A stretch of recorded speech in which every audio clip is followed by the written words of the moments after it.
Hvala, da ste se odzvali današnjem vabilu, da skupaj utvorimo razstavo Zveze društev gluhih in naglušnih Slovenije ob njihovi 10. obletnici Dneva slovenskega znakovnega jezika.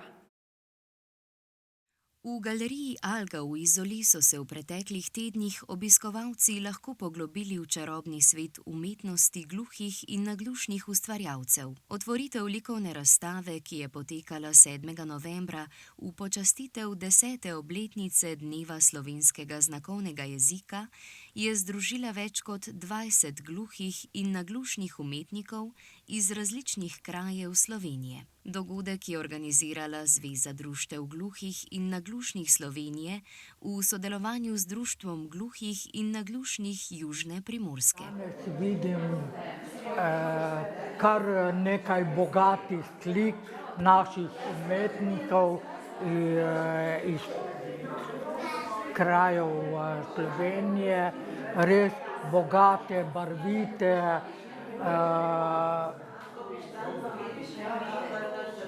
umetniki so izražali svoje barve, čustva. Zadovoljna, v bistvu sem prav presenečena. Včeraj sem bila malo skeptična s postavitvijo, danes pa potem, ko malo prespiš, ko se misli malo usedejo in zberejo, vidiš, da je super v bistvu.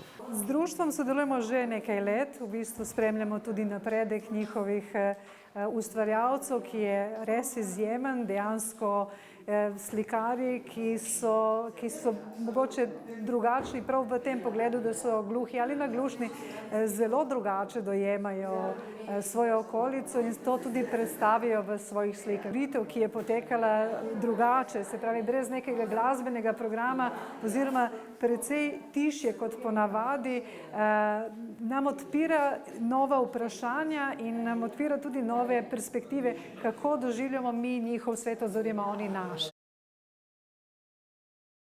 Obiskovalci so občudovali raznovrstna dela, od slik na platnu do grafičnih tehnik, ki so izražala globoka občutja, perspektive in izkušnje ustvarjalcev. Razstava je bila posvečena tudi dolgoletnemu ustvarjalcu Dragu Jermanu, katerega opus je navdušil z edinstvenim občutkom za detajle in predanostjo umetnosti. Poleg Jermanovih del so bila na ogled tudi dela mlajših ustvarjalcev, ki so občinstvo presenetila z inovativnostjo in svežino.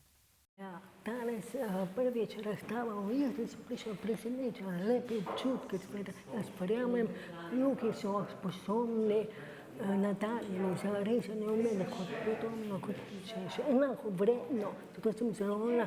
Pravilno je, da gre v javno, pokažemo, kaj imamo mi, talent, gluhi in naglušni sposobni, da pokažemo, da se vidijo, da pogledajo. Na gluhe in na naglušne ustvarjalce sem zelo ponosna in želim, da bi še naprej tako lepo ustvarjali.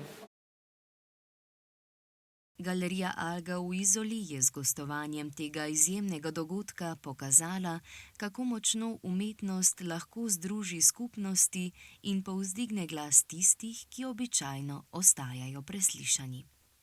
Razstava bo na ogled do konca meseca novembra.